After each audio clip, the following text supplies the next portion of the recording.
Hi, and welcome to this week's headlines. I'm Sharaad Kuttan, and here are the highlights.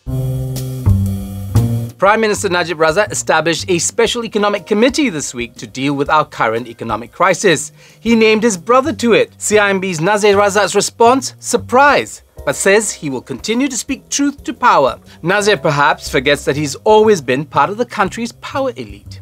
Meanwhile, the Election Commission hasn't forgotten that it likes power. It announced this week that it does not have the authority to investigate the 2.6 billion ringgit donation to Najib. Refusing to be silenced, however, former Prime Minister Tun Dr. Mahathir says he still believes that the donation is related to the troubled 1MDB fund. And the Singapore Business Times report this week suggests that 1MDB's agreement with Abu Dhabi's International Petroleum Investment Co. is as good as off. 1MDB came out to refute the story in a strongly worded statement, says it reaffirms its commitment to the success of the rationalization plan.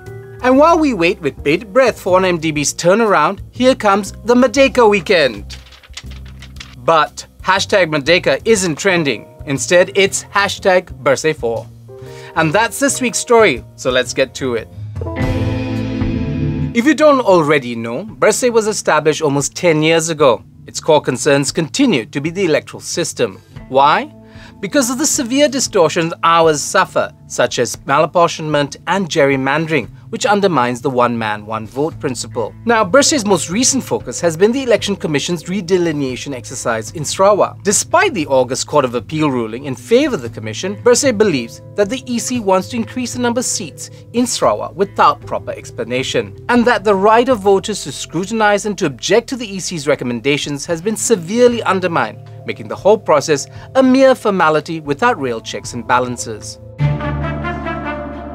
On July 1st, 2011, the Barisan National Government banned Bersih. Despite this, thousands came out to the streets in support of the movement's agenda. 9th of July 2011, the city centre was a mixture of scenes of revelry and violent encounters. Now, depending on which side of the political divide you're on, the story is either one of peaceful protesters being met with excessive force, or the authorities trying to control unruly protesters with legitimate violence. One major controversy were the events at the Tung Ching Hospital in Pudu.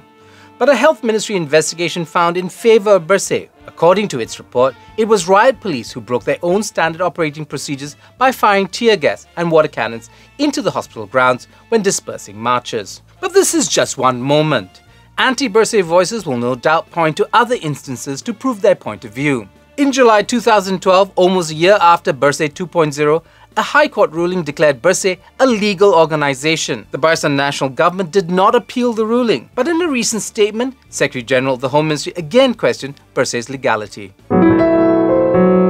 A week ago, the Human Rights Commission of Malaysia, or Suhakam, reminded the government that the law provides for peaceful assembly and the authorities should facilitate, not ban Bersih4. Suhakam's chairman, Hashmi Agam, pointed out that freedom of assembly is protected in Article 10 of the Federal Constitution and enshrined in Article 20 of the Universal Declaration of Human Rights, and that any restriction of this freedom can only be because national security is threatened. So is the Bersih4 rally a threat to national security?